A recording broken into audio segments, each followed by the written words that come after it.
Hola, muy bienvenidos. Ya casi una sorpresa, ya llegó la primavera, ¿no? La primavera esa que se parece mucho a vos. Lo digo porque hay una vieja tonada nicaragüense que dice así, ¿no? Ya llegó la primavera y se parece mucho a vos. Lo digo porque acabo de ver a una querida compañera y amiga y colega que acaba de llegar de la hermosa tierra guaraní y es muy agradable. Bienvenidos, bienvenidos y muchas gracias. Pues bienvenidos a nuestro centenario Ateneo de Santander, de Cantabria e hispanoamericano. Dicen que segundas partes no son buenas. Bueno, pues en este caso son no buenas, son magníficas. En la segunda, en la tercera, en la cuarta y yo creo que en la novena, porque el invitado de esta tarde, de septiembre, casi, yo creo que es un asiduo, se puede decir, del Ateneo. Es Luis Sánchez de Movellán y de la Riva. Luis es doctor en Derecho, es licenciado en Derecho en Derecho y Ciencias Políticas, es miembro, obviamente, del Colegio de Abogados de Madrid desde el año 82, ¿no, Luis? Desde el 82. Es máster en Asesoría Fiscal, Asesoría Jurídica de Empresas, máster también de Comercio Europeo, hoy que es el Día de Europa, en comunidades europeas. Tenemos al secretario general de nuestro Ateneo, Jesús Cabezón, que fue un brillante y magnífico eurodiputado durante muchos años y además, tengo que decirlo, como hispanoamericano, estuvo muy pendiente de los presos políticos en Cuba y luego tuvo unos contactos muy interesantes con miembros de la guerrilla, en ese momento de la guerrilla del Farabundo Martí, con el comandante Villalobos. Además, Luis colaboró como profesor de Historia de España y del Arte en el área cultural del Ayuntamiento de Madrid.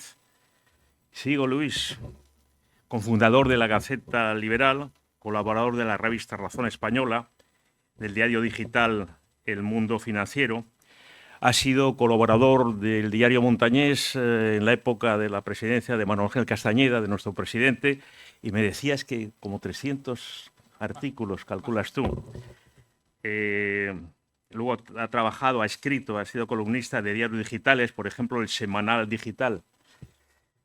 Analista político de Radio Ya y Decisión Radio. Actualmente, ahora mismo, es el analista político y colaborador radiofónico de Informa Radio.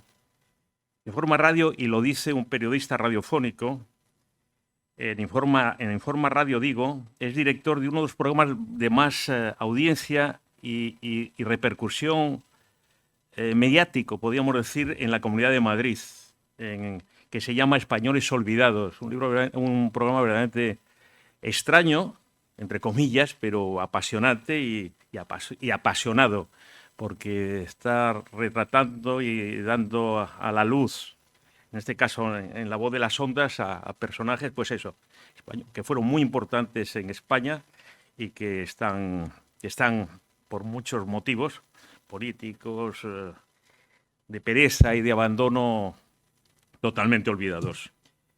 Pues muchas gracias. Tiene la palabra el doctor Luis Sánchez de Movellán. Muchísimas gracias, querido Federico. En primer lugar, dar las gracias al presidente del Ateneo, Manuel Ángel Castañeda, también al secretario general del Ateneo, Jesús Cabezón, y luego estoy viendo muchos conocidos en la sala, incluido algún catedrático ilustre que lo fue del Instituto Santa Clara, le tengo justamente enfrente y ha sido toda una sorpresa, no me esperaba que iba a venir, pero bueno, él me vio nacer. Me estoy refiriendo a Anselmo Fuentes Márquez, está ahí escondido, que fue catedrático de dibujo, yo creo que uno de los mejores dibujantes españoles. Algún día trataré en Españoles Olvidados de este catedrático que lo fue del Instituto Santa Clara, al igual que nuestro querido poeta Gerardo Diego Zendoya, que, ironías de la vida, pero es así, fue catedrático de mi madre, Instituto Santa Clara. Es una cosa que mi madre estaba muy orgullosa de que Gerardo Diego hubiera sido profesor de literatura, de lengua y literatura, Y bueno, Federico ha hablado en mi vinculación diciendo que soy un clásico en esta casa. Pues si no me falla la memoria, todos los años os someto a tercer grado intelectual y me escucháis en conferencias que habitualmente no se escuchan en España, porque yo una de las cosas que más me divierte cuando lo hacía, cuando daba clase a los alumnos de Filosofía del Derecho en quinto y de Derecho Natural en primero, decían, oiga, usted dice lo que no escuchamos en ninguna materia. Y digo, bueno, es que yo voy a mi aire. Luego lo he pagado muchas veces, ¿no? Yo soy un jándalo, es decir, un cántabro que está fuera de Cantabria, está en Madrid desde hace muchísimo tiempo, pero lo que nos pasa a los jándalos es que cuando estamos fuera de Cantabria somos los más cántabros, ¿eh? O sea, yo en la radio les da la risa, en Informa Radio, y dice, oye, tío, estás todo el día hablando de Cantabria, o sea, yo no hay, en el momento que me da un micrófono, algo tengo que comentar de Cantabria. Y efectivamente así es. La gente, ahora os someteré al tercer grado de Europa, la gente cuando dice esas películas famosas, 8 apellidos vascos, 8 apellidos catalanes, yo desde aquí, en fin, animo a algún cineasta cántabro que haga la de 20 apellidos cántabros y el actor principal seré yo. Mis primeros 20 apellidos son cántabros. El 21º falló, es vasco, Zabala. Bueno, pero los 20 primeros, además, alguien me preguntaba en una entrevista que me hicieron en una radio, en Madrid hay muchísimas radios y siempre los amigos que están en esas radios te quieren entrevistar, y me decían, oye, ¿pero de qué zona? Digo yo, de todas porque mi abuelo paterno nació en Pesués, casi en la frontera con Asturias, mi abuela paterna nació en Casturdiales y luego mis abuelos, mis padres, nacieron uno en Santander, otro en Obregón, etcétera. Es decir, el apellido de la Riva es trasmerano, como podéis saber, Movellán es donde nace Juan de Herrera, el constructor del Escorial, es un barrio de Roy, si no me falla, en el Valle de Valdáliga. Es decir, yo soy un cántabro del norte al sur y del este al oeste, de lo cual estoy muy orgulloso. Bien. Como decía, parafraseando a Eugenio Dors, el que a las 7:30 no da una conferencia se la dan, ¿eh? Entonces aquí, efectivamente, hoy vamos a hablar de Europa. ¿Por qué elegí el tema de Europa? Primero porque yo creo que era importante y en un día como es hoy, 9 de mayo, que se celebra el Día de Europa. Hoy en Santander ha habido varios actos. Esta mañana ha habido uno en el Parlamento. El historiador Varela Ortega ha disertado. Yo no lo he escuchado, no sé exactamente de qué habrá disertado. Y hoy me ha tocado disertar a mí. Sobre todo porque dentro de un mes exactamente van a ser las elecciones europeas. Y yo voy a intentar, con los que les cuente esta tarde, aclararles, o a lo mejor no, cuál debe ser, si es que quieren votar, si es que no quieren votar, si se quieren abstener. Yo hoy leía una cosa muy divertida. Parece ser que para los 61 puestos de eurodiputados han salido toda una pléyade de partidos divertidísimos. El Partido Libertario, Solidaridad Alimentaria Española, que es un grupo de agricultores del Ejido en Almería. En fin, va a haber, aparte de las convenciones del Partido Socialista, el Partido Popular, Izquierda Unida, los clásicos, va a haber toda una pléyade para que ustedes puedan elegir. Bien, vamos a entrar en materia. Las sucesivas crisis económicas o financieras, la radicalización constante de la población musulmana, los atentados terroristas incontrolados, los reveses militares o las amenazas inciertas, las crisis energéticas, los problemas administrativos o la parálisis institucional, es verdad que entorpecen el día a día de los europeos, pero en principio no ponen en peligro su modo de vida ni la base fundamental de su cultura. Entonces la primera pregunta que nos surge es, pues, ¿dónde está el problema? Si es que efectivamente hay un problema. Parece que en el panorama general europeo. Tenemos la percepción de que cada problema nos remite constantemente a todos los demás problemas. La falta de certidumbre en Europa nos remite a problemas de confianza institucional, de fiabilidad financiera, de crisis económica, de inmigración masiva, de delincuencia organizada o de multiculturalismo desbocado. Todo ello nos recuerda que Europa es víctima de un relativismo autodestructivo, que los europeos creen cada vez menos en el bien y en el mal, y que todo ello nos lleva a dudar sobre la propia supervivencia de Europa tal como la hemos conocido hasta el día de hoy. El panorama europeo del primer tercio del siglo XXI muestra todos los síntomas de un crash civilizatorio. Una crisis que afecta no a la economía o a las instituciones europeas, que también, sino a la propia cultura europea en todas sus manifestaciones. La crisis financiera, económica o energética actual que afecta a Occidente es solo la manifestación de una profunda crisis de principios, valores e ideas. Una crisis intelectual y moral que afecta a los ciudadanos europeos, a sus sociedades y a sus instituciones, sin distinción alguna. Una crisis que contiene elementos comunes a crisis anteriores, pero que también posee elementos nuevos, luego lo iremos viendo, de corte ultramoderno mucho más preocupantes. Europa no tiene crisis, ella misma está en una profunda crisis. El problema principal que afecta a Europa no es solamente económico o institucional, sino cultural, yo diría más, intelectual, en el sentido amplio de la apotegma. Es sumamente preocupante el deslizamiento progresivo de la cultura europea hacia el relativismo racional, moral e ideológico, así como el rechazo a la posibilidad de encontrar verdades y comportamientos objetivos.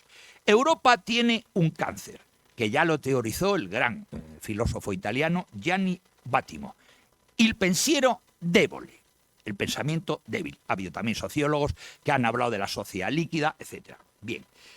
Es un escepticismo el que hay en Europa suicida, irracional e infantiloide acerca de la capacidad del ser humano para conocer el mundo que le rodea y establecer unas normas de comportamiento dignas de ser seguidas. La razón europea está enferma.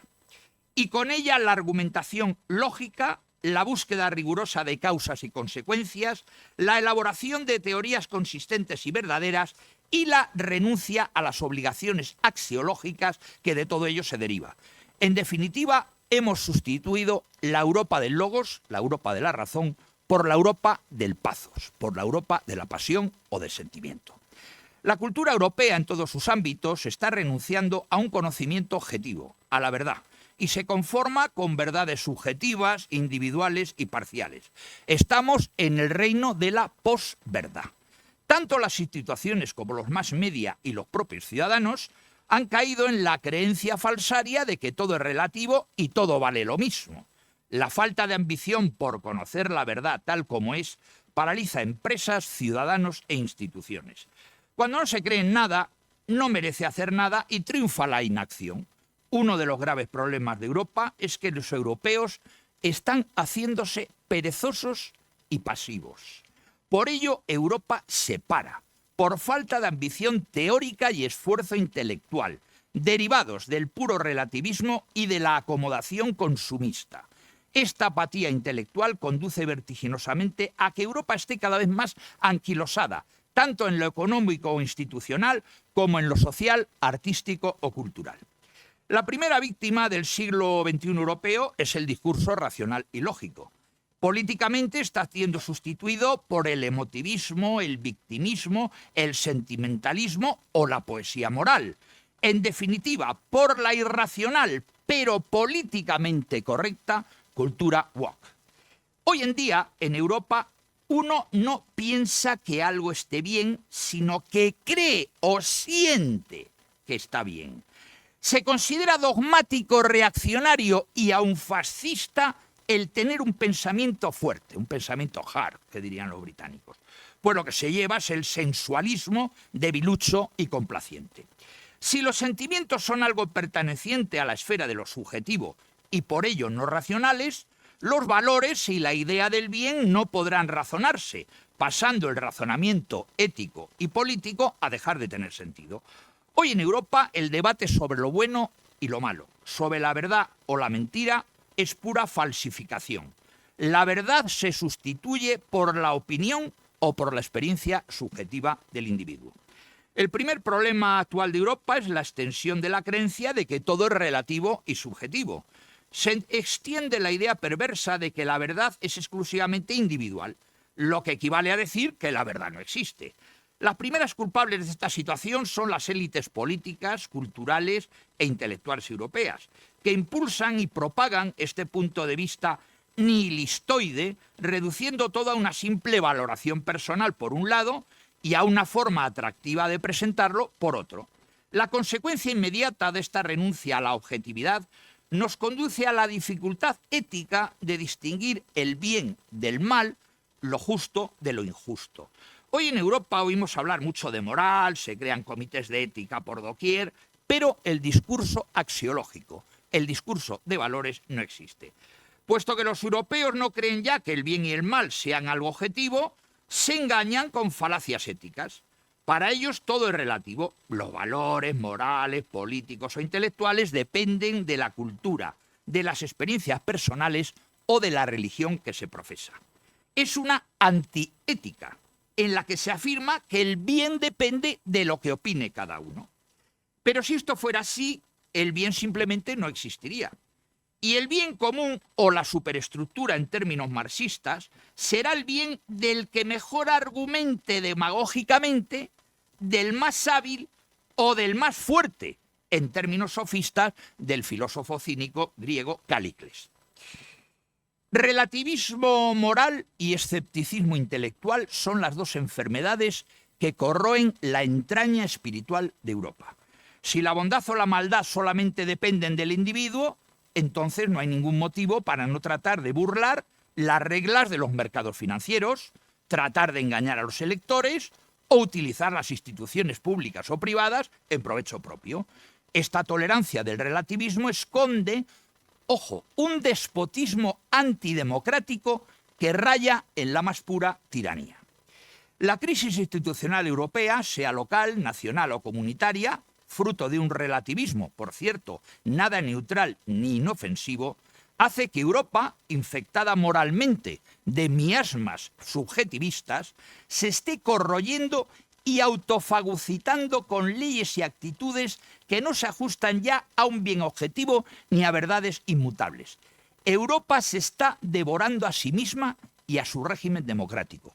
Decía el profesor Gustavo Bueno, que en paz descanse, buen amigo mío, que, cito, «Cuando superas la idea de una Europa sublime, solo ves una organización de tiburones y transnacionales que no están por encima de los estados, sino que los utilizan». Fin de la cita.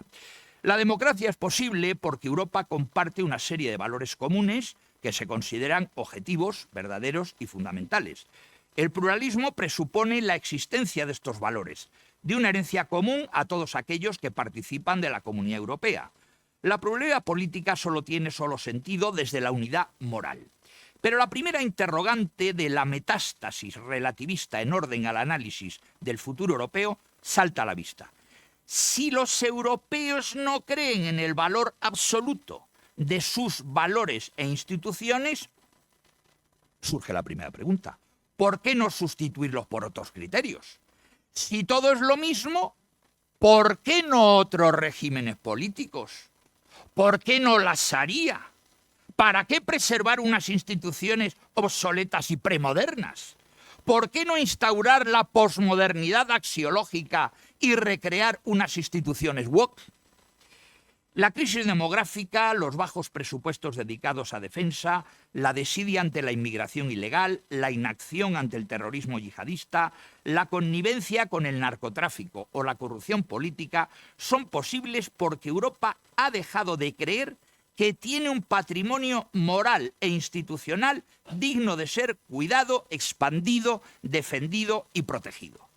Todo ello hace que Europa deserte de su herencia grecorromana y judio-cristiana para echarse en brazos de un nihilismo que la hace deambular sin rumbo fijo, sin defenderse de los peligros que la acechan, que por cierto son muchos. Y todo porque no sabe exactamente si tiene algo valioso, digno de defenderse o mejorarse. La cultura europea odierna tiene enemigos que conspiran y se aprovechan del descreimiento europeo y de su relativismo axiológico intelectual para subvertir su moral social. La burla al Estado social y democrático de derecho en nombre del multiculturalismo o el auge de la political correctness en Europa son posibles porque los europeos están dejando de creer a pasos agigantados en la bondad de sus principios y en la necesidad de mantenerlos. Pero los enemigos no son solo algo externo a Europa. Si la verdad, los valores y la idea del bien común no pueden ser sometidos a un discurso racional y encuadrados en una jerarquización teleológica, entonces el razonamiento político se falsea. La razón política pasa a convertirse en una razón instrumental, en una maquiavélica ragione di Stato cuyo siniestro objetivo es convencer, engañar o engatusar a los ciudadanos. Por eso la política europea de hoy se agota exclusivamente en un corto y coyuntural plazo, pues se ha renunciado a defender una concepción histórica y metapolítica de Europa que vaya más allá de las contingencias del momento. Así, la política europea se está convirtiendo en puro pragmatismo sin solidez argumental, con fuste ni fundamentación ontológica ninguna. Más allá de las próximas elecciones o el bombardeo compulsivo de los sondeos demoscópicos, no hay ideas ni ideales dignos de reseñar. Si no existe la verdad, no hay verdad europea. Y sin esta, no hay Europa presente ni futura. Adintra, al interior, la falta de un claro liderazgo político de las instituciones hace que pierdan velozmente credibilidad y respeto. A destra, hacia afuera, el liderazgo europeo en el mundo se disuelve como un azucarillo en el agua, puesto que su diplomacia deja de ser fiable. En ambos sentidos, el liderazgo político se caracteriza por reconocer la personalidad histórica europea, por asumir objetivos y verdades comunes para todos los europeos, por no desentenderse de la Europa futura y por comprender racionalmente que la política, las instituciones y los partidos son instrumentos de los que nos hemos de valer para llevar a cabo una misión histórica. Con el relativismo e incluso con un nihilismo difuso, instalado en las élites intelectuales y políticas, Europa está encorsetada y lastrada, provocando lentamente una situación de atonía agónica que la sitúa en una descomposición metahistórica galopante. Nuestras descreídas élites rechazan la herencia histórica, política y cultural recibida y se muestran incapaces y desinteresados en pensar Europa como futuro. La consecuencia de esta mentalidad es demoledora, pues la falta de convicciones nos conduce inexorablemente a una ausencia de acción y decisión política de toda una generación de intelectuales, de periodistas y de políticos que, como respuesta a los desafíos, solamente exhiben una adocenada pasividad. Si resumiéramos en un titular periodístico la actual situación de la vieja Europa, escribiríamos: Europa está catatónica. Vaya titular. Pero la gravedad, más allá de la simple incapacidad o de la parálisis histórica, ya que el relativismo axiológico no es un estado latente y estable, sino una fuerza poderosa y destructiva.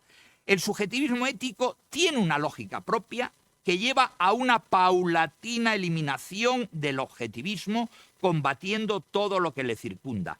Es una concepción gravemente tóxica que desemboca sin remedio en un nihilismo perturbador y alienante. Acaba combatiendo y aniquilando cualquier concepción positiva y valiosa de la verdad y del bien. Es un pensamiento débil, como hemos dicho, que con la falacia de la tolerancia busca y persigue al pensamiento fuerte para acabar con él. Yo desde aquí una recomendación, que la gente se lea la Carta de la Tolerancia de John Locke, que es bastante ilustrativa. Sin defender los derechos naturales del hombre, con una Weltanschauung, cosmovisión relativista, se abre la puerta a un infierno de propuestas inhumanas y bárbaras. En Europa están surgiendo iniciativas, no hay más que leer los periódicos, a favor de la legalización de la pederastia, la poligamia o la zoofilia. Ya se concibe el aborto, Francia, como un derecho fundamental de la mujer, y se afirma sin rubor que el leviatán jovesiano tiene el deber de matar a los más viejos. Ya me veo yo en ciriego dentro de nada. Todo con el solo argumento de la liberación total y absoluta basado en un individualismo descarnado y radical. Este nihilismo ultramoderno no solo no reconoce los valores europeos, sino que los persigue para destruirlos por considerarlos una reliquia de corte reaccionario. En la actualidad, cualquiera puede proponer en Europa algún tipo de ocurrencia extravagante o aberración irracional, apelando a la libertad, al derecho o a la simpleza del por qué no y la real gana. Es algo que vemos a diario, simplemente viendo la televisión, escuchando la radio, aguantando a la clase política, saliendo a la calle o navegando entre estupideces y mamarrachadas por las redes sociales. Estamos ya no ante un pensamiento débil o light, sino, esto me lo acabo de crear, un pensamiento caníbal. Tomen nota, para la sociología, que persigue la libertad en nombre de una elección totalmente arbitraria, tiránica y despótica. Estado caníbal, pensamiento caníbal. La consecuencia de este clima moral es la indiferencia de los ciudadanos, cuando no el puro rechazo ante la vida pública y ante las instituciones. Si la opinión del europeo acerca de lo que es y debe ser Europa es algo solamente subjetivo, su participación en el debate público carece de todo sentido. Si sus creencias sobre el bien y el mal, sobre lo permitido y lo prohibido, pertenecen a su propia y exclusiva subjetividad, ¿para qué va a querer un sistema democrático? ¿Qué sentido va a tener el mantenimiento de un sistema parlamentario y electoral? Y al mismo tiempo, si todos los sistemas son iguales, ¿por qué no probar con regímenes autoritarios? ¿Y qué les parece con uno de corte islámico? Desvinculado de la res pública, de la cosa pública, indiferente al destino de la política, el europeo vive cada día más encerrado en su propio mundo, dedicado a sus asuntos y desinteresado para con la suerte de los demás. Puro egoísmo. Con el paso del tiempo, la política va quedando al margen de las decisiones del ciudadano corriente porque él ya no cuenta en orden a proponer fines de ningún tipo. Esta concepción de la libertad como un todo vacío es algo profundamente contrario al espíritu liberal y democrático europeo que exige unos ciudadanos activos con fuertes creencias y con principios insobornables. La ruptura entre las creencias privadas y la actividad pública debe ser algo no deseable, pues si los valores tradicionales europeos desaparecen, otros pasarán a ocupar su lugar. En este momento histórico vemos dos sustitutos. En primer lugar, hemos hablado de él, el relativismo europeo, que es en el fondo un falso recambio de la religión, que presenta una concepción dogmática del bien y que se presenta como democráticamente indiscutible. Es el caso de las posiciones laicistas que asumen un papel de religión civil. Obligan a que las creencias morales y religiosas se mantengan en el ámbito privado y lo hacen en nombre de la democracia, la tolerancia y el consenso. Pero ojo, el laicismo no es en absoluto neutro. Propone dogmáticamente su propio bien, no el del otro. Solo que al constituirse en nombre de la convivencia y de la democracia, no admite falazmente discusión ni oposición. El relativismo laicista, por tanto, es fuertemente despótico y antidemocrático. Este tipo de creencias, despreciando toda posible verdad, considera dogmático a quien tenga principios al margen del presunto consenso social. Quienes defiendan el cristianismo son considerados, de entrada, reaccionarios y antidemocráticos. Quien defienda el uso de la fuerza, aun en el caso de la legítima defensa, es considerado un criminal. Vean ustedes al señor que se va a entalegar con 81 años por haber defendido su casa. Pero aquí también hay un sofisma engañoso. Este relativismo agresivo y totalitario utiliza la fuerza, solo que de una manera sutil, tóxica y demagógica. Hoy en Europa se está creando un nuevo tipo de disidentes, todos aquellos que defienden unas ideas y unos valores que paradójicamente son los genuinamente europeos. Es decir, los que inspiraron a los padres fundadores. Recordemos, el alemán Konrad Adenauer, el francés Robert Schuman, el italiano Alcide de Gasperi, el francés también Jean Monnet, o el belga Paul-Henri Spaak. Hoy estos fundadores, estos 5 padres fundadores de la Unión Europea, con estas consideraciones que hay en la hoy Unión Europea, porque ellos crean, recuerden ustedes, la Comunidad Económica Europea, la CE y la CECA, Comunidad Económica del Carbón y del Acero. Hoy, si levantaran la cabeza, no me cabe la más mínima duda que serían tachados, y eran democristianos los 5, de fascistas, reaccionarios y todo lo peor de lo peor. Pues curiosamente, si hoy nosotros defendemos esos valores de los padres fundadores con los cuales se constituye Europa, pues imagínense ustedes lo que nos pueden tachar. Bien, en segundo lugar, existe una cosmovisión que puede llenar el hueco dejado por el tradicional humanismo europeo. Se trata del islamismo en sus distintas variables, en conferencias que les he dado aquí, ya me habrán oído, desde el más moderado hasta el más externo y radical. Una vez desarticuladas y vaciadas las conciencias europeas, y camino de ello vamos, una vez descajada la infancia y la juventud europeas de la historia, la religión y la cultura del viejo continente, los nuevos europeos abrazarán una nueva cultura que presente mayor actividad y dinamismo. El problema del islamismo no es solamente el que viene, que es musulmán de nacimiento, es que está habiendo muchas conversiones de cristianos que ven al Papa de Roma y ven lo que hace el Papa de Roma y al láteres y dicen, oye, yo me hago musulmán. Es decir, eso no se está contando. Está habiendo conversiones, y conversiones importantes. ¿Por qué? Porque si nosotros somos unos europeos flojitos, el cristianismo le vemos muy debilucho, y vemos que el islamismo no es una religión exacta, es una cosmovisión, porque va más allá de la religión. Fuerte, yo me apunto a ser islamista. Bien, ¿qué sucede con la juventud? Pues que una vez desgajada la juventud de esa religión y cultura del viejo continente, los nuevos europeos van a abrazar, que ya lo están haciendo, una nueva cultura que presenta mayor actividad y dinamismo. El pensamiento débil de la vieja Europa va a ser sustituido por el pensamiento fuerte de los nuevos bárbaros orientales. Los valores que guiarán los pasos de nuestros hijos serán distintos e incluso contrarios a los valores que han guiado la vida de nosotros mismos y de nuestros abuelos. Esta deriva europea, esta crisis moral e intelectual, no solamente se arregla desde las instituciones europeas, sino que éstas profundizan en ella.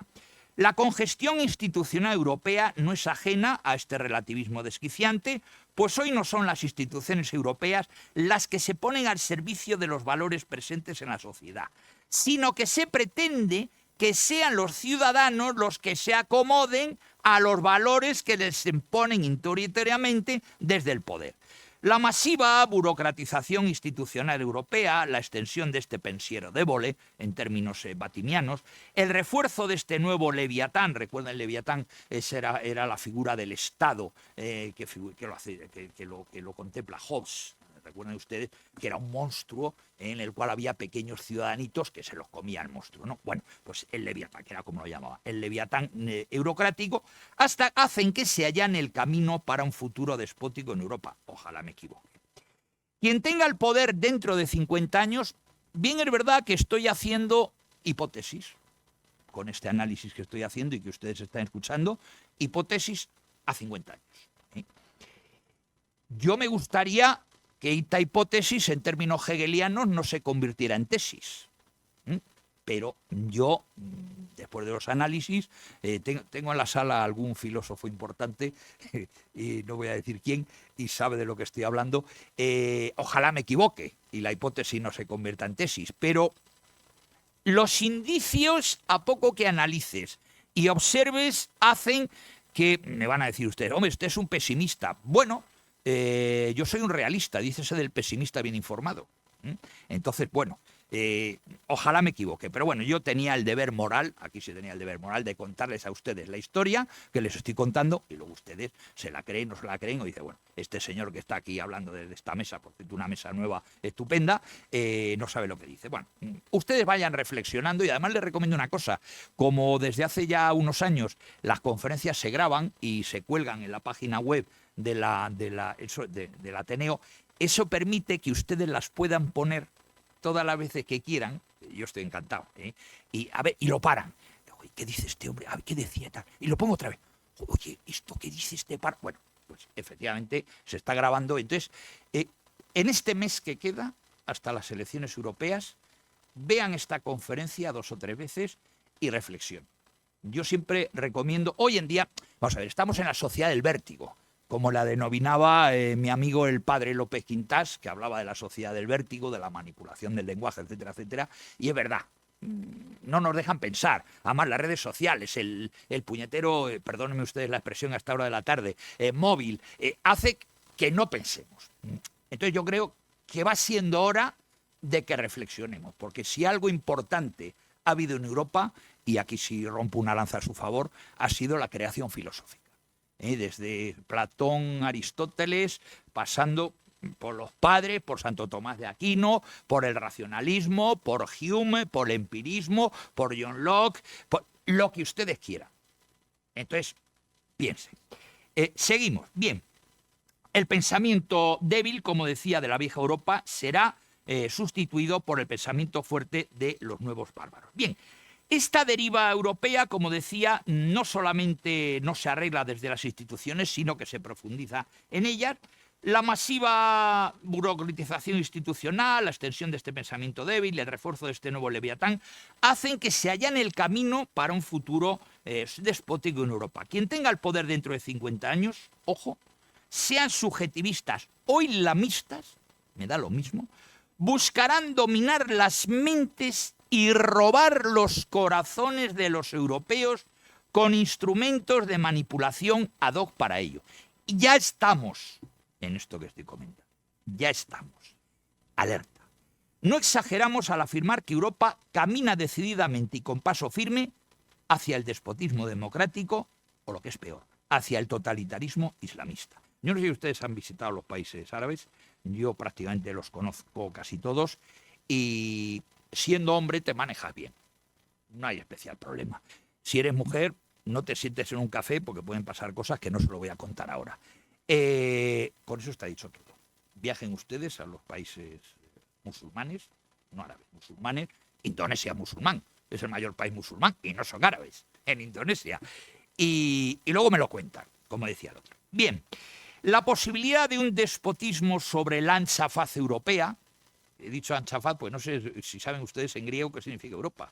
Europa en griego significa, traducción, la de la ancha faz, significa. Europea crece cada día a pasos agigantados.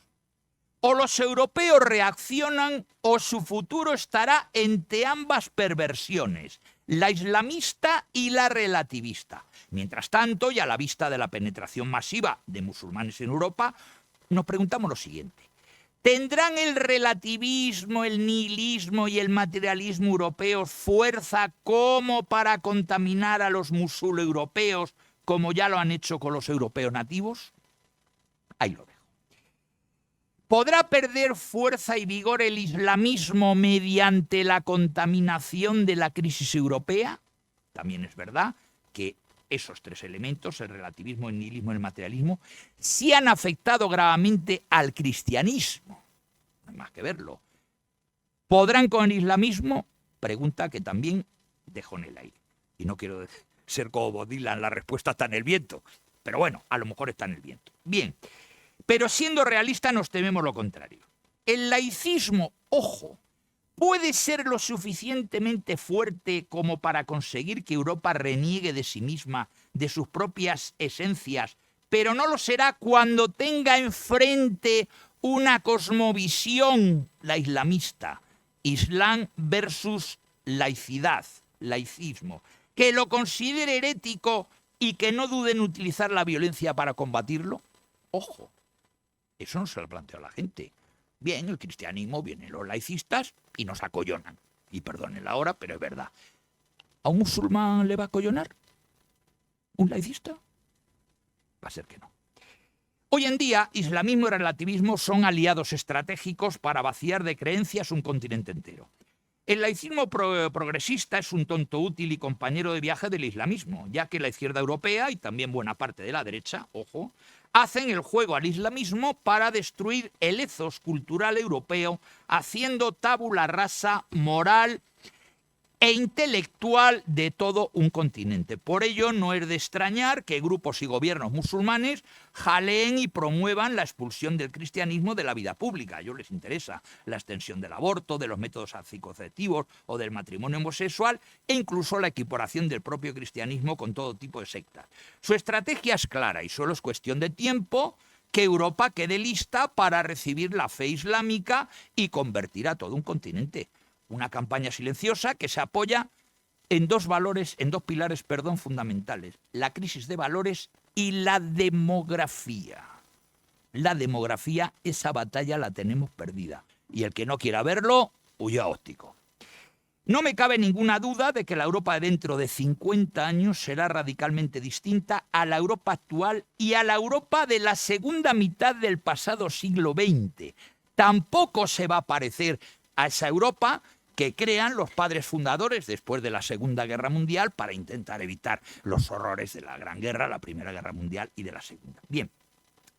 No por una crisis económica, un enfrentamiento armado o unos cambios institucionales, que también, sino por la profunda crisis que afecta a la cultura europea, la cual está siendo fuertemente discutida, atacada y menoscabada desde el interior de la propia Europa por unos euronativos suicidas y enloquecidos que han decidido odiar su cultura y a su propia civilización, hasta el punto de dejarla morir y entregarse en manos de unos neobárbaros peligrosos e inquietantes. No es nueva la idea de un cambio cultural, puesto que Europa, a lo largo de su historia, ha pasado por múltiples vicisitudes sociales y culturales. Tampoco es nueva la idea de un colapso civilizacional que puede interesar a sociólogos, a historiadores, a antropólogos. Lo preocupante actualmente para las sociedades democráticas es la conclusión de todo ello. Los hijos de los europeos de hoy no gozarán ni de las libertades ni del bienestar económico de los que gozan sus padres a día de hoy, de los que gozamos nosotros. La característica esencial del mundo del segundo tercio del siglo XXI, seguimos con la hipótesis, al que se van a tener que enfrentar los europeos, va a ser el cambio radical de paradigma. Se va a caracterizar en primer lugar, ojo, por su velocidad y dinamismo. Ese vértigo que les comentaba hace un momentín va a ser bastante importante. Los acontecimientos se van a suceder, ya están sucediendo, con inusitada rapidez, exigiendo una velocidad, capacidad de adaptación. ¿Tenemos esa capacidad de adaptación en una Europa anquilosada? Lo dudo. En segundo lugar, por su complejidad que mostrará un mundo sumamente ramificado y complejo, con hechos que afectarán a facetas de todas nuestras vidas. Y en tercer lugar, su impredecibilidad, es decir, es impredecible, producto de la interacción continua de diferentes actores y factores, algunos de ellos no deseados. Y por último, todo lo anterior implica un nivel de alto riesgo tanto social como individualmente. Esta dinámica y rápida evolución, a pesar de las paradojas, nos permite vislumbrar dos paradigmas estratégicos en los que deberá moverse la Europa del futuro. En primer lugar, un mundo en el que las interdependencias económicas, los beneficios de una globalización y el aumento de posibilidades para los individuos darían como resultado una mayor cooperación y menores enfrentamientos. Una globalización que hiciera posible un orden mundial pacífico en el que se respetasen los principios básicos de la cultura y forma de ser occidental, con una expansión progresiva del libre mercado y de la democracia liberal. Nos encontramos así con una oportunidad histórica de expandir el reino del progreso y de la paz al mismo tiempo. En el futuro viviríamos en el avance de las democracias frente a las dictaduras, el militarismo o los fundamentalismos. Desde este paradigma, podríamos denominar neokantiano, recuerden ustedes el libro de Kant, de Immanuel Kant, La paz perpetua, por eso lo denomino como paradigma neokantiano, la interdependencia económica supondría la cooperación frente a la confrontación y el papel de las instituciones transnacionales sería ayudar a consolidar un clima de entendimiento global. En segundo lugar, podríamos presentar un paradigma neojovesiano, enfrentado al neokantiano, uno neojovesiano, mucho más, evidentemente, pesimista y sombrío que el anterior. En lugar de una creciente integración pacífica gracias a la economía, surgiría un universo donde imperaría el caos, la anarquía, la ausencia de un poder moderador transnacional, la existencia de autarquías nacionalistas y la persistencia de la violencia y el fanatismo religioso e ideológico en numerosas regiones del globo. Frente a las crecientes y peligrosas amenazas, el terrorismo islámico, el expansionismo paneslavista, el avispero israelo-gazatí, la influencia china en el área Indo-Pacífico, la inquietud de una guerra nuclear, la inestabilidad mediterránea y en el Cuerno de África, sería más necesario que nunca un Estado fuerte. Ojo, porque en Europa se está implantando en muchos países, y lo habrán leído ustedes, el servicio militar obligatorio que se había abandonado. Se están rearmando, se hablaba en su momento el 2% del Producto Interior Bruto, España está en el 1,2, nos queda todavía mucho, y lo que hace 20 o 25 años, bueno, sí, pues la OTAN tal, ojo, ahora empieza a ser necesario. No digamos porque es que tenemos un enfrentamiento armado en la puerta de atrás de Europa, entre Ucrania y la Unión Soviética. Y he dicho la Unión Soviética, lo he dicho muy bien. ¿Quién es Putin? Coronel de la KGB. El sistema ruso ha cambiado la bandera. El resto, no hay más que verlo. Entonces, cuidado, porque esa rearme de Europa, que está yo creo que pasando desapercibido, el ejército español, vamos a ver, esto no se cuenta. El ejército español está continuamente haciendo maniobras, para arriba, para abajo y para arriba. Están patrullando la frontera de Melilla y Ceuta. ¿A que no lo habían oído ustedes? Está la Legión. ¿Recuerdan ustedes aquellas fotos? Están en internet. En los años 70, cuando la frontera de Ceuta y de Melilla la protegía un alambrito de espino, con un pistolo, con un cemme. Bueno, luego pusieron, un muro ahí que parecía el muro de Berlín, una cosa terrorífica, y las cuchillas y tal. No, ahora está la Legión y los regulares. Y están patrullando. Los barcos de la Armada Española, de la gloriosa Armada Española, están patrullando el estrecho de Gibraltar y las Canarias. No sé si saben ustedes que hay en estos momentos unas maniobras, a mí me da la risa floja. Marruecos hace unas maniobras en aguas próximas a las aguas continentales canarias. Las maniobras van a durar hasta junio, pero empezaron en abril. Oiga, si alguno de ustedes ha hecho la mili, que la habrán hecho todos, o alguno es militar, aunque esté en la reserva, oiga, ¿ustedes han visto una maniobra que dure 3 meses? Las maniobras duran un rato. Yo cuando hice la mili, ibas de maniobras, duraban 1 semana, 2 semanas y te ibas. La Armada marroquí lleva desde abril, tengo informaciones del CNI, desde abril y van a durar hasta junio. ¿Y qué hacen en las aguas de interés económico canario? Bueno, bien, será más necesario, digo, un Estado fuerte que gaste lo suficiente y de manera apropiada en la política de defensa y que actúe incluso de forma unilateral y anticipadamente, si fuera necesario, para proteger a los suyos y a sus aliados. No de ahora primar lo económico, sino, estamos hablando de este paradigma neojovesiano, sino las relaciones de poder, incluidas las del poder militar. Ojo, en definitiva, una primacía de lo que llamaría Maquiavelo la razón de Estado. Vamos a ver, el problema del poder militar, perdonen el excursus, pero hay que hacerlo.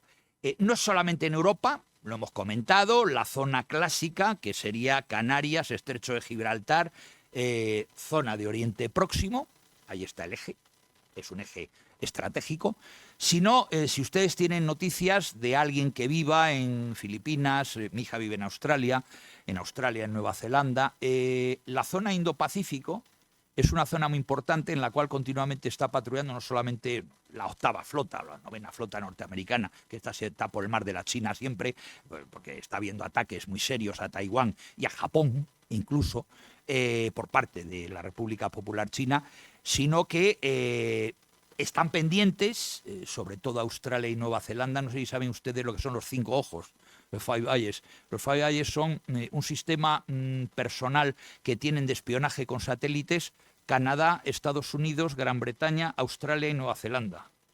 Y además es una información que no comparten. Que eso, es que la gente se cree que se comparten. Hay informaciones que no se comparten. Y esa no se comparte. O sea, esa no la comparten con los servicios, con el CNI español nada, porque estamos, en fin, castigados cara a la pared.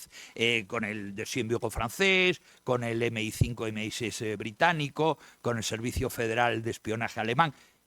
Eso que hacen los 5 ojos continuamente, por ejemplo, hoy están sobre la zona de Rafah, a ver qué pasa, en Gaza, pero están también por la zona de China meridional, etcétera.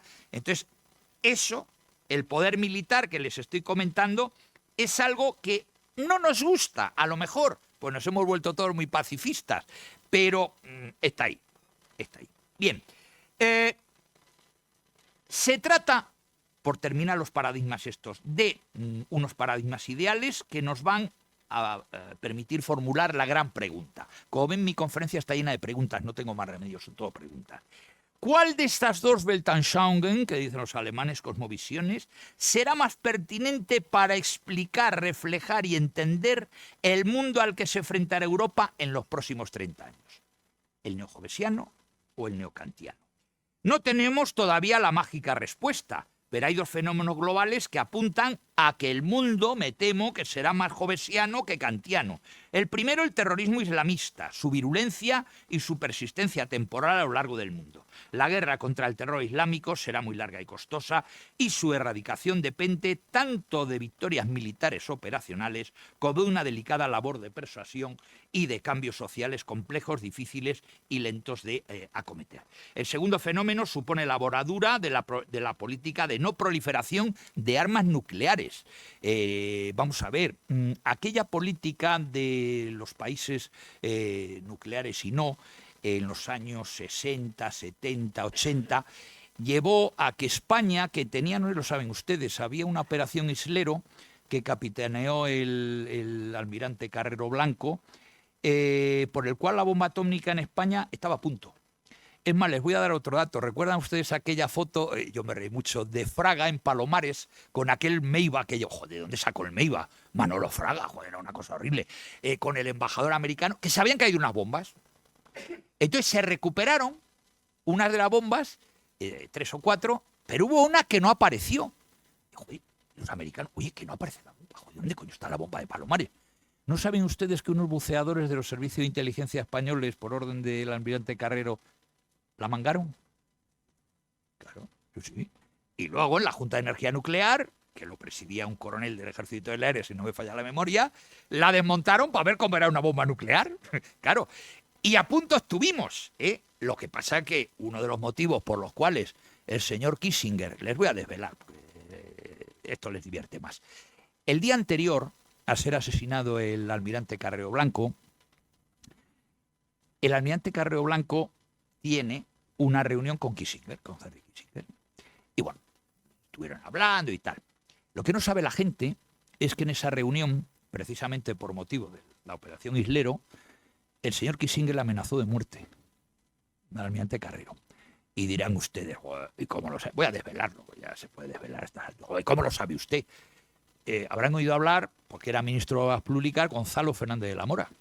Gonzalo Fernández de la Mora había hablado con el almirante Carrero y al día siguiente tenía una reunión en presidencia del gobierno, en Castellana 3, que era donde estaba la presidencia del gobierno, Gonzalo Fernández de la Mora con el almirante Carrero.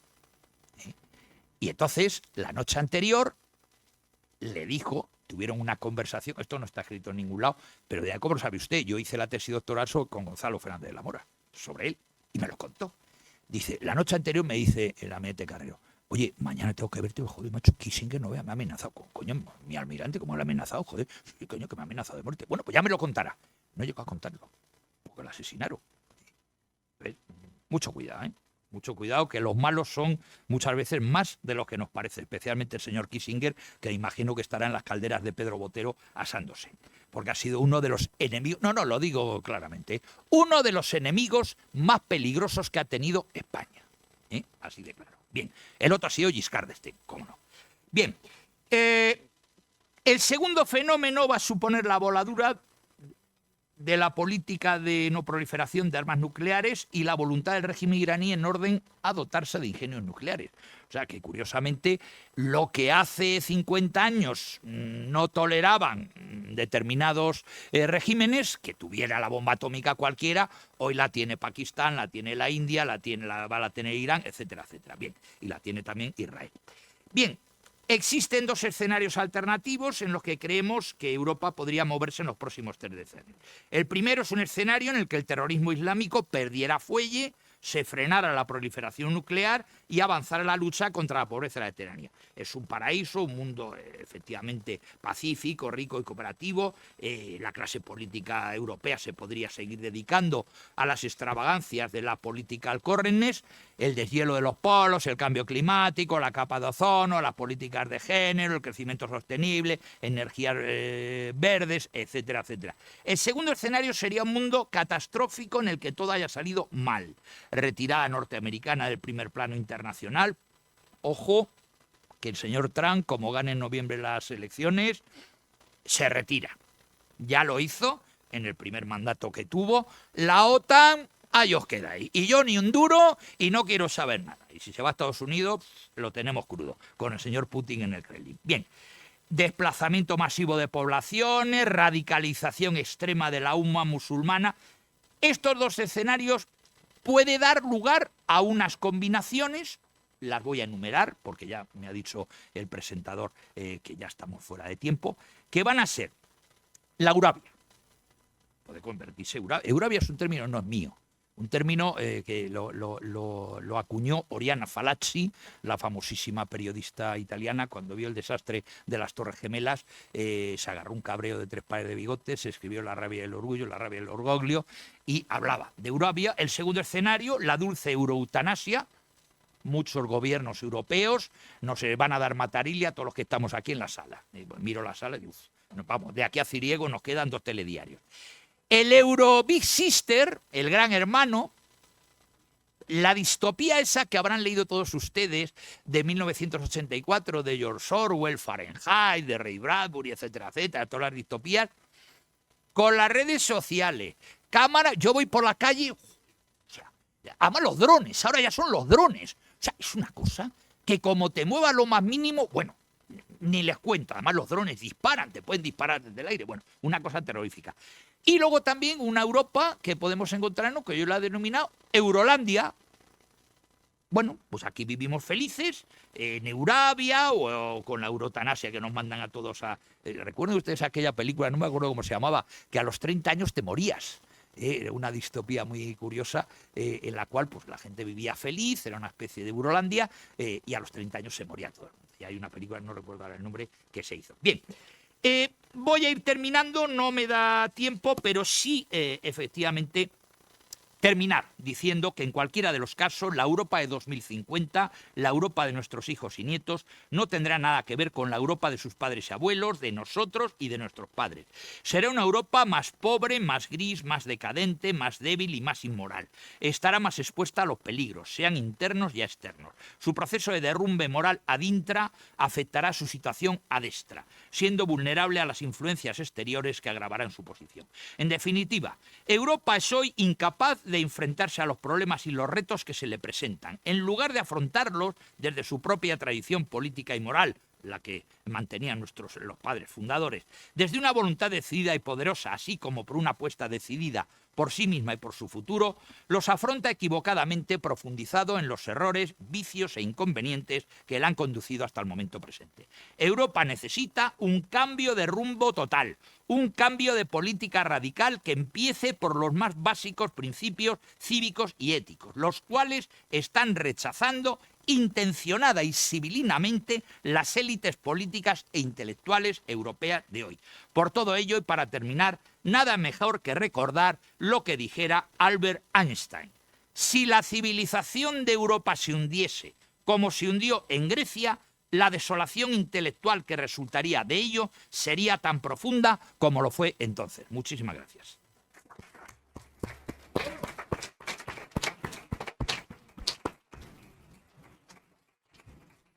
Una vez más han visto se puede estar de acuerdo con el doctor, se puede estar de acuerdo con Luisito, con mi viejo y entrañable amigo Luis Sánchez de Movillán. Se puede estar de acuerdo o no estar de acuerdo, pero a nadie, ustedes lo han comprobado ahora, a nadie deja indiferente. Quedan unos minutos, bueno, que pueden hacer alguna pregunta. Yo voy a hacer una cortísima. Luis, vamos a ver.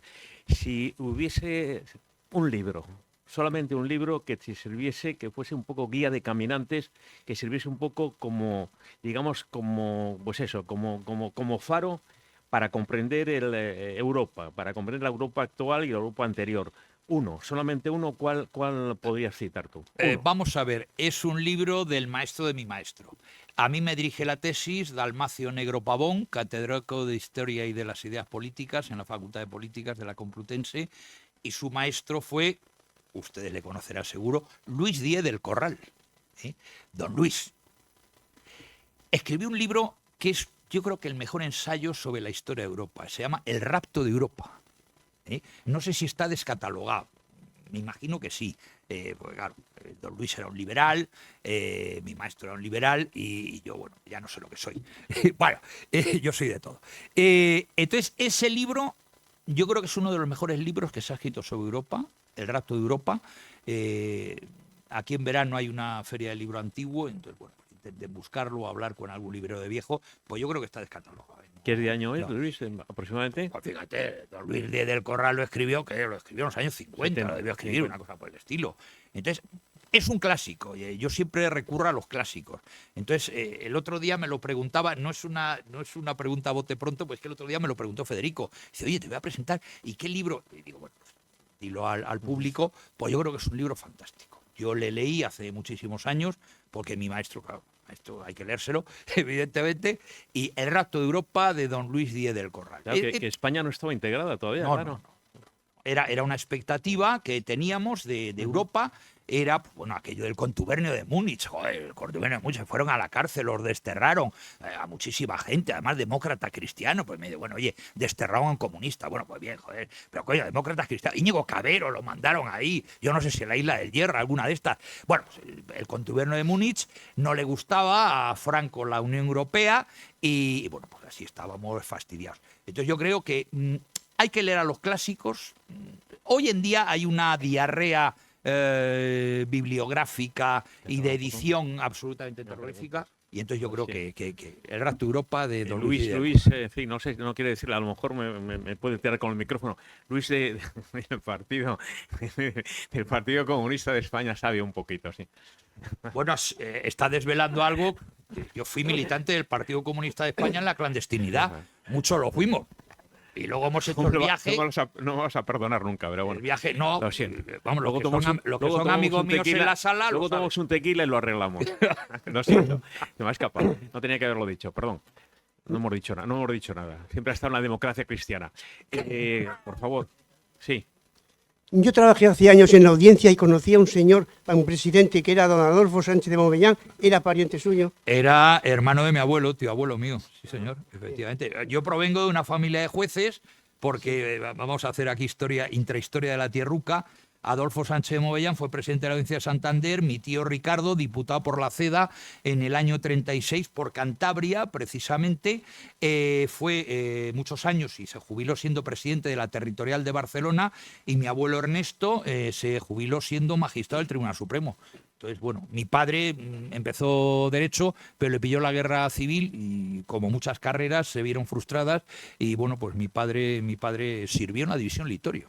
Lo cual decía mi padre con mucha gracia, dice, aparte de comer bien, que se comía muy bien con los italianos y un uniforme estupendo, tuve la suerte de que aprendí italiano. Y entonces mi padre dice, digo, oye papá, ¿hablas italiano? Y dice, oye niño, tú eres tonto, después de 3 años con los italianos, ¿cómo no vas a hablar italiano? Bueno, pues eso salió ganando. Dos preguntas. Una, usted ha hablado antes de los partidos políticos nuevos. Hay uno que es la Tercera España, usted, ¿qué porvenir le da? Y después la última, de que en Europa, ¿cómo está la ideología política de centro-centro? No es centro-derecha. ¿Cómo está? Y termino diciendo que no se preocupe usted de la vejez, porque vamos a durar muchos años y usted va a ser muy útil, porque se lo digo que yo soy gerontólogo, lo conozco perfectamente. Estoy rodeado de médicos, porque justo delante suyo hay otro ilustre doctor. Bueno, con respecto a cómo ve la ideología de centro, hombre, vamos a ver, había un libro de Kessler que se llama Del cero al infinito o algo así, pues aquí del cero al centro. El centro no existe. El centro es un concepto geométrico. En política, oiga, la ideología de centro. Yo no conozco ningún teórico de la ideología de centro. Puedes conocer ideólogos liberales, empezando por John Locke o por el propio Stuart Mill. Puedes hablar de conservadores, Burke, etcétera, etcétera, el propio Alexis de Tocqueville, y podemos hablar de autores marxistas, lo cual, como ha desvelado Federico, yo perdí muchos años de mi vida, o algunos años de mi vida, estudiando marxismo, teóricos marxistas, que hoy en día, si preguntáramos a los militantes de, ¿cómo se llama ahora?, Izquierda Unida y tal, si yo les diría, oiga, ¿qué opina usted de la función revolucionaria del derecho de Estado según el profesor Humberto Cerroni? Diría, mande, o Pietro Barcellona. ¿Cómo? ¿Usted ha leído Estructuralismo y Derecho de Luis Althusser? ¿Qué? No sabe nada. Entonces, bueno, evidentemente el marxismo, la izquierda, sí tiene fundamentación, la derecha también, pero el centro, pues realmente. Y los partidos, la tercera España, pues fíjese, yo recuerdo haber escrito un artículo que tuvo a bien Manuel Ángel Castañeda cuando era director, que se llamaba La Tercera España. Ya no recuerdo ni lo que decía, porque escribí tantos, pero precisamente se titulaba así. Yo no sé si hay una hemeroteca en el propio diario y tal, pero se llamaba así, La Tercera España. Pues yo hacía una especie de viaje, olvidándonos de las dos Españas machadianas, que adelarte el corazón, españolito que vienes al mundo te guarde Dios. Y yo hacía una exégesis de la tercera España. Yo creo que la tercera España hoy, en la España de hoy, es una quimera, es una ficción. Hoy en España vivimos en la nada. O sea, la gente está pensando en cuándo me voy a ir de vacaciones. Ahora vienen en Madrid. Vamos a ver, yo hago unos estudios de campo muy, muy simples, ¿no? Vas en autobús, vas en metro. Aquí lo tenéis más limitado porque aquí tenéis pues 4 autobuses y no da para mucho. Pero en Madrid tienes miles de líneas de metro y tal. Y entonces vas oyendo a las personas y a las personas les interesa, me voy a tomar copas, me voy de vacaciones, tal. No les hable usted ni de la tercera España, ni del partido de tercera España, ni de los partidos animalistas, ni... No, la gente está en otra película, lo cual nos lleva a contemplar una situación muy curiosa, que es la total desafección que hay del ciudadano español con respecto a sus élites políticas. No quieren saber, y a pesar de todo siguen votando. Lo lógico sería que en España, en cualquier elección, hubiera un 80% de abstención. Y te encuentras con que la abstención es el 20, el 25. O sea, la gente sigue votando. Luego le preguntas, tú haces unas israelitas, las israelitas son las que se hacen a la salida del colegio. ¿Y usted a quién ha votado? A fulano. ¿Y por qué? No sé, porque es el mío, porque no sé qué. ¿Usted es tonto? ¿Usted se ha leído los programas electorales? No se ha leído nadie. O sea, vamos a ver, si ustedes leyeran los programas electorales de la derecha, de la izquierda y de los mediopensionistas, son todos socialdemócratas. Todos. El Partido Popular, coño, pero si cuando estaba, y perdonen ustedes, es que me ha salido así, cuando estaba el señor Montoro de ministro, le pasó Izquierda Unida por la izquierda, subió los impuestos. Le he contestado el centro no existe. Hay más preguntas, Jesús.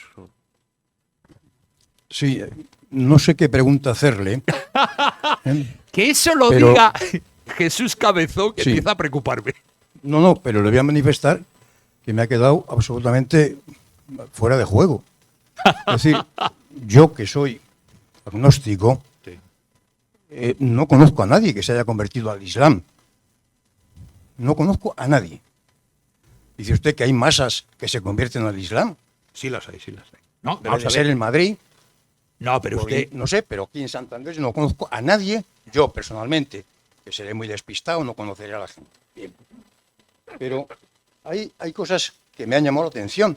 Es decir, reducir hoy a cómo va a ser Europa dentro de 30 o 50 años. Hombre, a mí me gustaría pensar más en la Europa que vamos a elegir dentro de unos días. Y casualmente va a ser una Europa que vamos a insistir en que esté pilotada por las mismas ideologías de los padres fundadores, que no fueron todos cristiano-demócratas, como ha dicho usted. Los 5 había algún liberal y había algún socialdemócrata. Sí. Y sobre esos pilares se construye Europa. Y sobre esos pilares se va a seguir construyendo. Si no fuera así, sería realmente otra Europa diferente. Pero yo confío en que las urnas en las próximas elecciones europeas sea eso. Y no ese afán de relativismo, nihilismo, que nos conduce a la mierda. Nos conduce a una desesperación de lo que es la capacidad de prosperar en Europa. ¿En quién tendremos que confiar entonces? Si pensamos que Europa no tiene futuro, en la cual nos hemos integrado con un cierto entusiasmo y hoy con menos entusiasmo, pero estamos ahí. Y no somos capaces de pensar que puede haber soluciones en Europa. ¿En quién pensamos que puede haber soluciones? Hombre, vamos a ver, el excursus que usted ha hecho es un wishful thinking, que dicen los ingleses o los británicos. Son deseos, los convierten en intenciones, pero yo realmente, hombre, yo sé que usted ha sido muchos años eurodiputado y entonces, claro, es lógico que defienda lo que tiene que defender. Pero yo que lo veo desde el punto de vista, pues tenía un trasfondo filosófico importante o ético o de valores esta exposición mía. Yo impartí filosofía del derecho en la Universidad Complutense, como les he dicho al principio. Entonces, claro, yo les explicaba a mis alumnos la filosofía de los valores de Max Scheler y alguna más, y evidentemente yo no veo a los políticos europeos actuales, ya no me voy para atrás, que sean unos hombres dotados de grandes valores, como podía tener de Auer, o podía tener de Gasperi, o podía tener Schuman. Yo no lo veo. O sea, los políticos que ahora mismo sentados en el Parlamento Europeo, salvando como siempre alguna excepción, pues de cuarta fila. ¿Qué quiere que le diga? Yo lo veo desde mi punto de vista de cuarta fila. En general, todos los políticos europeos, que dejan mucho que desear. Claro. Vamos a ver. Sí, hombre, claro, porque han nacido en Europa, yo también, claro. Claro, pero bueno, pues entonces a lo mejor la equivocación es de los electores. Si yo no se lo niego. Claro.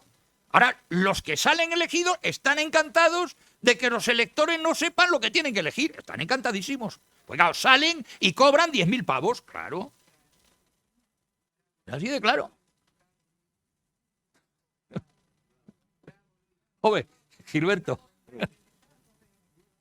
Bueno, Luis, bien. La Europa de la que nos has hablado, a mi juicio bien ponderada por tu parte, nos deja unas preguntas que tú has hecho también, y yo creo que alguna más.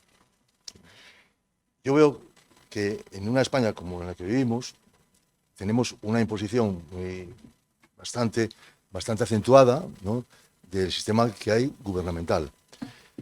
Nos lleva a que haya una diferencia entre lo que la ciudadanía piensa o quiere y entre lo que en las Cortes se manifiesta o se expande, ¿no? Siempre hay una solución. La solución ante cosas que pueden ser graves puede estar en un referéndum en los que la ciudadanía vea y exponga y exprese obligatoriamente lo que tiene que obedecer luego el Parlamento, que es una instancia menor que la de un referéndum nacional. Bien, pero Europa, que es un órgano consultivo por parte de los estados cuando hay problemas, al mismo tiempo es una imposición de muchas cosas a los estados que se examinan allí, ¿no?, o que se acuerdan allí, no tiene esa posibilidad del referéndum como pueda tener España o cualquier otro estado. ¿Tú crees que eso alguna vez pueda darse y qué posibilidades pueda tener un referéndum a nivel europeo? Esa es la pregunta. Vamos a ver, hay un país que yo admiro en Europa, que curiosamente no forma parte de la Unión Europea, que es Suiza. En Suiza, ustedes lo saben, Suiza es una confederación, no es una federación como Alemania, una confederación, son estados independientes que deciden unirse. Y entonces la mayoría de las decisiones importantes en Suiza se toman en referéndum. Entonces, bueno, es muy ejemplificado. Con respecto a Europa, que me preguntabas, en Europa no hay, yo creo, que ningún interés de las élites políticas que pululan. ¿La señora von der Leyen va a tener algún interés en hacer referéndum? O sea, a mí me parece una vergüenza que la señora von der Leyen sea candidata por unanimidad, y lo van a votar todos, como nueva presidenta de la Comisión Europea. Una señora que en los primeros meses de la pandemia, su marido, que era miembro del Consejo de Administración de Pfizer, se embolsó cientos de millones de dólares. ¿Alguien le ha dicho algo a la señora von der Leyen? Pues no solamente no la ha metido en el talego, sino que va a volver a salir presidenta de la Comisión Europea. Con eso creo que está todo dicho. Vamos a ver, el problema de Europa es que ha ido degenerando y se ha convertido en una por utilizar la terminología marxista, en una superestructura burocrática que además impone sus decisiones, curiosamente, a todos los países europeos. Es decir, continuamente está mermando las propias soberanías nacionales de los Estados miembros de la Unión Europea a través de las directivas. Es verdad que luego muchas veces las directivas los gobiernos nacionales no las cumplen. O sea, cuidado, eso hay que saberlo. Todos pensamos que las directivas europeas se cumplen. Pues no.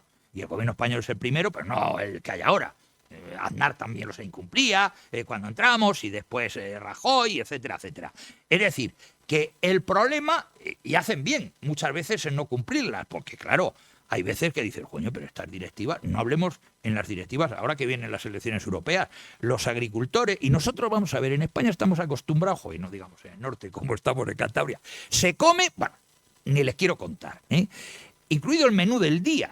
Si ustedes van a Italia y piden una tavola calda, que es como se llama el menú del día en Italia, o plat du jour en Francia, acabando, eso es una birria. Que Entonces, muy poco cuidado minutos ya. con lo que van ustedes a votar, porque a lo mejor en muy pocos años no comen absolutamente nada de lo que están comiendo. Y tomarán chapulines como yo he comido en México. ¿Saben lo que es chapulín o saltamontes? Estarán todo el puñetero día comiendo saltamones y no bocartes del Cantábrico. Yo creo prácticamente hemos prácticamente terminado. Tenía usted una pregunta, dos más. Tenía usted una pregunta, me parece. Que yo parezco hoy el abogado del diablo, doctor. No, te toca. Pero me toca. Buenas tardes. Buenas tardes. Sí, breve, por favor. Perdón. No, breve, por favor. Sí, muy breve. Simplemente decirle que a los que han oído y vayan a oír el discurso que ha planteado usted, se les va a retirar automáticamente la presunción de inocencia. Gracias. Bueno, pues hombre, yo no sé si el artículo 24 de la Constitución, que rige la presunción de inocencia, va a dejar de funcionar por culpa de la conferencia que hoy he dado. Pero vamos, el principio de presunción de inocencia hace mucho tiempo, yo ejercí 20 años de abogado, que está siendo vulnerado, y casi hoy, cuando compareces en determinados juicios, tienes que demostrar no la presunción de inocencia, sino la presunción de culpabilidad. Entonces se da la vuelta a la tortilla. Estamos en un país, en el país de nunca jamás. El país en el que lo blanco es negro, lo azul es violeta, etcétera, etcétera. Entonces eso que ha dicho usted, pues... Está basado en el voto. Sí, claro. Sí. Claro. Una última pregunta, por favor. Muchas gracias, don Luis, por su brillante disertación, pero a mí me ha traído a la memoria que yo creo que se puede aplicar mutatis mutandis para Europa, el famoso artículo en el periódico de 1898 de agosto de don Francisco Silvela, Europa sin pulso, que en aquellos tiempos era España sin pulso. Hombre, tenga usted en cuenta que efectivamente España, con el desastre del 19, no solamente de las guerras civiles, sino que prácticamente desde 1810, con el grito del cura Hidalgo en México, empezamos a perder todas las tierras, los virreinatos que teníamos al otro lado. España no tuvo colonias nunca. Vayan a ver la película de Hispanoamérica de Lope Linares. Y efectivamente llegó un momento que ya con la última pérdida, el desastre de Cuba, Filipinas, Puerto Rico y la isla de Guam, no lo olvidemos, que es la mayor base, una de las bases más importantes de Estados Unidos, otro de los grandes enemigos.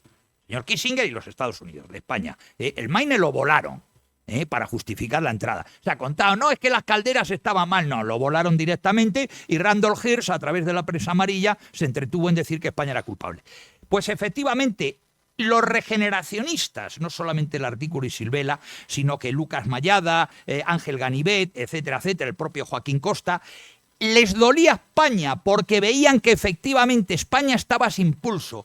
¿Y saben ustedes lo que hacían nuestros queridos compatriotas mientras los soldados españoles luchaban en la manigua y morían absolutamente bajo las balas de los norteamericanos? ¿Saben ustedes dónde iban nuestros compatriotas?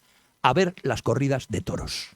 Hoy van de vacaciones, hoy se van de fin de semana, o se van a tomar el aperitivo, y entonces se iban a ver las corridas de toros. No ha cambiado tanto España en 150 años. Vamos a terminar hablando de Cuba. Aquí tienes un descendiente de un héroe de Cuba. Tienes a un vara del rey, Sí, querido señor. Antonio. Sí, señor. Unos héroes de Caney. Nada, muchísimas gracias. Nuestro centenario Ateneo de Santander, de Cantabria, de España y de Hispanoamérica. Su casa cultural hace 100 años que no es ninguna cosa al margen, sino muy importante, y con esta vitalidad y con esta fuerza y con esta sobre todo ganas de hacer las cosas por la cultura y con la cultura. Muchísimas gracias.